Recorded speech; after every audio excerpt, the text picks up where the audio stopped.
Hi guys, welcome back to my channel. Today I wanted to start like a new series here on my channel called 5 Ways, and it's where I'm going to bring you 5 ways to ...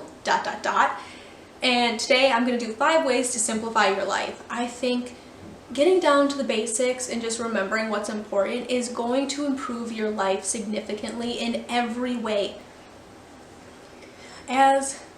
When I was a teenager, I went through some really hard times. I was diagnosed as bipolar when I was 13 or 14, and ever since then I've really tried to strive to better myself and find ways to not let my life get away from me, because it's really easy, I think, for regular people to do, but when you do struggle with some sort of mental illness, no matter what it is, I feel like it's really easy to let everything just snowball and get really out of control.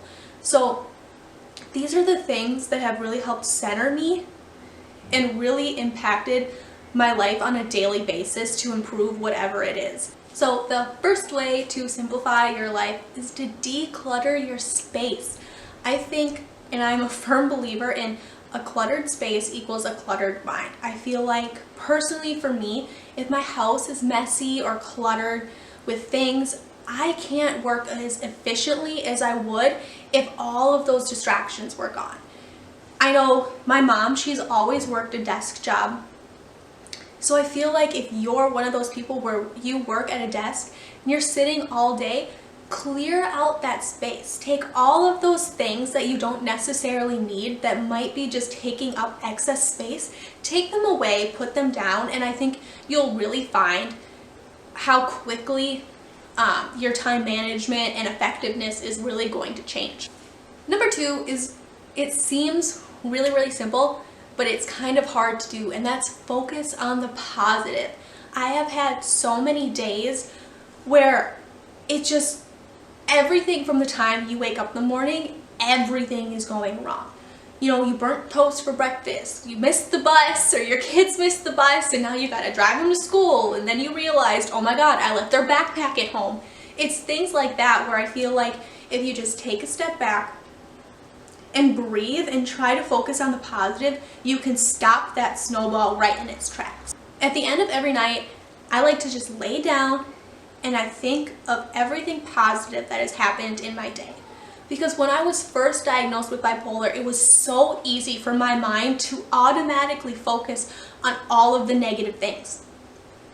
Even if it was the littlest thing, I could have had a fantastic day and one little thing would go wrong, and as I was laying in bed at night, I was thinking about that one negative thing, and it just just builds this huge pit in your stomach. So one day I just decided, you know what, I did have a crappy day, but tonight I'm going to think of all the positive things that happened to me, even if they were the most smallest thing. For example, Joe was gone in the field one day, well, for an extended period of time. He had been gone for like 2 or 3 weeks. He wasn't due to be home for like another 4 weeks, and it was shortly after I had my second daughter, and we all got the stomach flu. We all got the stomach flu, and if you're a mom, I know you've been there. You're sick, both of your kids are sick, and my husband was gone, and he wasn't going to be back for a really long time to be able to help me.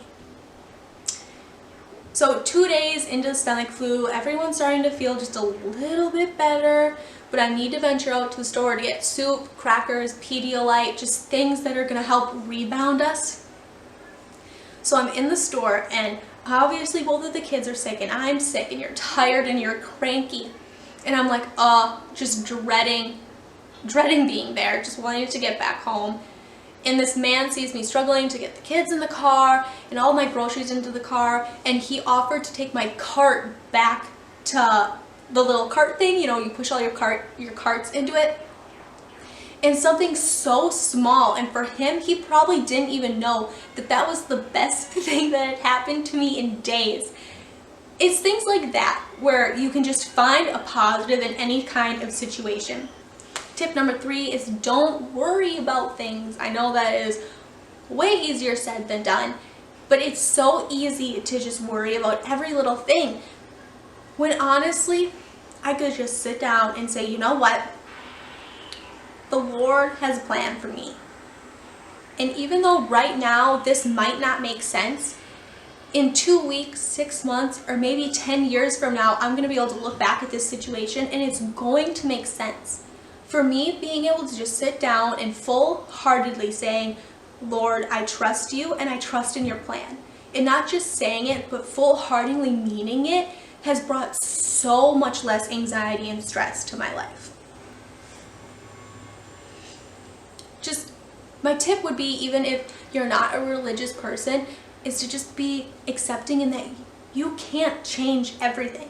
You're not in control of everything. You know, all you can do is change the way you think about a situation and the way you approach a situation.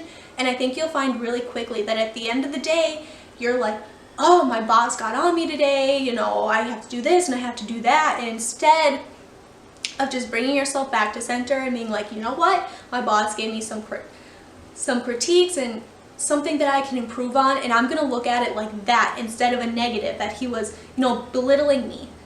I think honestly, just sitting down and thinking, you know what, my boss cared enough about me to come to me with something that I can improve myself with. I think when you look at something like that, instead of thinking on the negatives about it, you'll see really quickly that approaching situations, your thinking will be different, and it's like something just clicks. And then every time after that, you're going to only think of the positive and really just control how you approach that situation. But that kind of led me right into tip number 4, and that would be to change the way you approach situations. You're never going to be able to change what people do to you or say to you, but you can control your thinking and your actions. And I think knowing at the end of the day that you did what is best in your actions and the way you're thinking about things, you're going to feel more empowered. And at the end of the day, that makes you just better.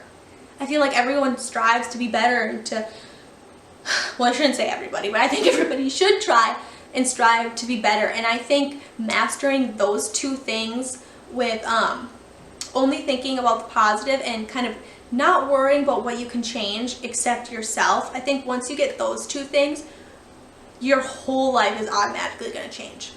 Tip number 5 is learn to delegate. I think as a mom, you need to learn to delegate between your husband and even your kids if your kids are on at appropriate ages. Obviously, my 3-year-old isn't going to be delegated the same tasks like your 14-year-old would be. But at 3 years old, London is old enough to pick up her toys and put her spoon and her dishes in the sink after every meal. And those little things eventually add up. I feel like as a mom or even as parents, we want to think, you know, we have superpowers and then we can do it all. But at the end of the day, you can't. And you're going to run yourself into the ground. So I think learning to delegate is going to automatically change a lot of things in your life, and it's going to lower your stress level. I know personally that's something I struggle with is delegating. My husband will try, you know, to do the dishes, and me being a very type A personality, it drives me bonkers the way he washes the dishes, because it's not the way I wash the dishes. And it gives me such anxiety to sit there and watch him, and it's like, is that really how you're going to wash the dishes? Like, is that really how you're going to wash the dishes? And you know what? At the end of the day, the dishes are washed. So why does it matter how they got washed? You know, as long as they're clean and they're good to eat off of, you know, the task was done. And just because it's not the way you wouldn't have done it doesn't mean that your husband didn't do as good of a job as you. So guys, that's it. Those are my 5 tips to simplify your life. And I really hope that you enjoy this series on my channel, that you can pull something from it, you can learn something from it. And if you have any requests for a 5 ways to video, just leave it down below and I'll totally get to it. But guys, don't forget, please give this video a big ol' thumbs up if you took something from it and you think it had some good information where you think it's really going to make a difference in the way you live your life. But don't forget to subscribe. It would mean so much to me if you did, and I'll see you guys in my next one. Bye!